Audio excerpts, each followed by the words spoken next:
Brazil, the year 1950. Helio Gracie, the Brazilian jiu-jitsu champion and the mastermind behind what's known today as Gracie Jiu-Jitsu, has challenged the heavyweight champion of the world, Kimura, from Japan. In order to qualify and prove himself a worthy opponent for Kimura, Helio is about to fight Kato, the #2 jiu-jitsu man in the world. Kato was almost 40 pounds heavier than Helio and considered by many people to be technically superior to the heavyweight champion Kimura. This match is scheduled for 3 rounds of 10 minutes each. At this point, I'll take a few minutes to talk about the history of the Gracie family. At the turn of the century in Brazil, it was always a big attraction in the town fairs to have a ring set up so the rough and the tough could exhibit their skills. It was not rare to have international wrestlers who would present well-choreographed jumps and phony techniques, giving them the label and the appearance of real fights. Among those clowns, there was always the good guy, tall and well-built, who impressed everybody with his elasticity. And of course, the villain, who would win all the matches except the last one. At the peak of this clownish era, a name sportively clean, inside as well as outside of the ring, started to gain notoriety. In the beginning, with that Scottish name, it didn't sound like a Brazilian family. Gradually, though, it became known that the Gracies were not only Brazilians from head to toe, but a little more than that. They were from the north, by the delta of the Amazon.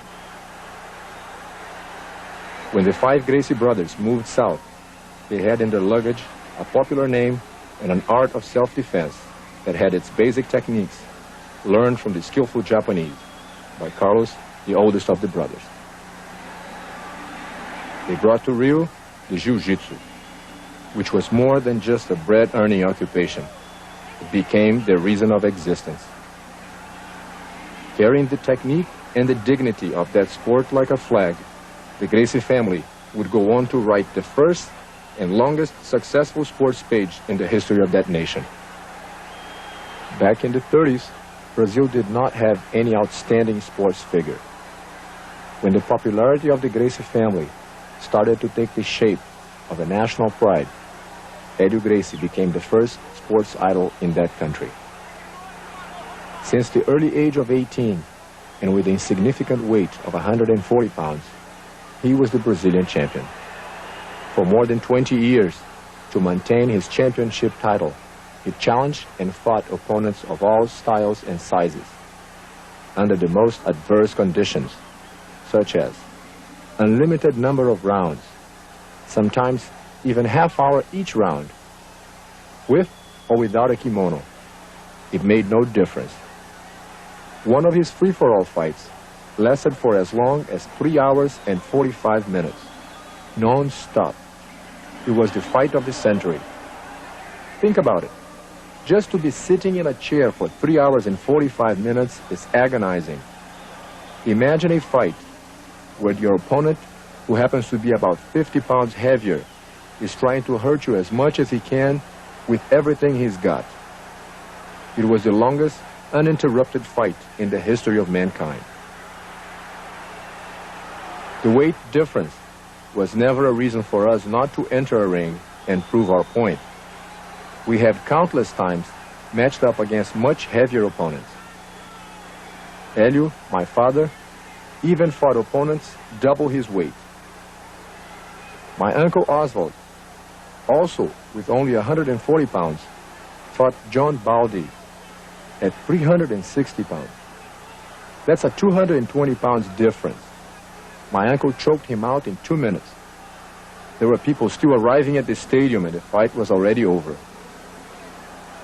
When the Reader Digest, in April of 1943, published an article with the title Boxing versus Jiu-Jitsu in a Fight to Death, in which a boxer had knocked out a jiu-jitsu fighter, Helio Gracie contacted O Globo, the biggest newspaper in Brazil, making himself available to prove the superiority of Gracie Jiu-Jitsu by fighting 5 boxers on the same night. He never received a reply. During his fighting years, he also challenged the famous Primo Carnera, Exar Charles, and the legendary Joe Louis. They all declined to fight boxing against Gracie Jiu-Jitsu. We have newspaper clippings that cover a time span of more than a half a century.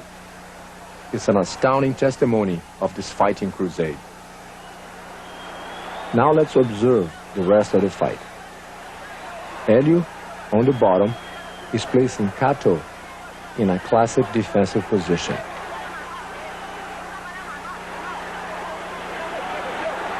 He's trying to put his opponent between his legs and get ready for his move.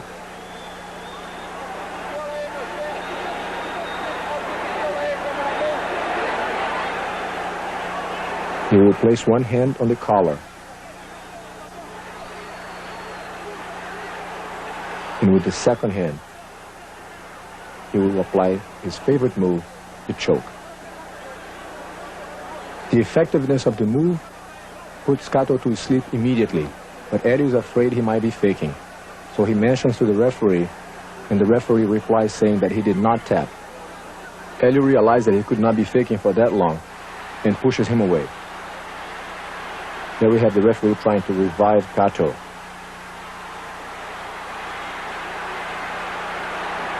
The strong man with a white shirt is Kimura, the heavyweight champion of the world. At this point, Kimura challenged Helio Gracie to fight for the world championship. It would be the first time ever that a jiu-jitsu championship of the world would be fought outside of Japan.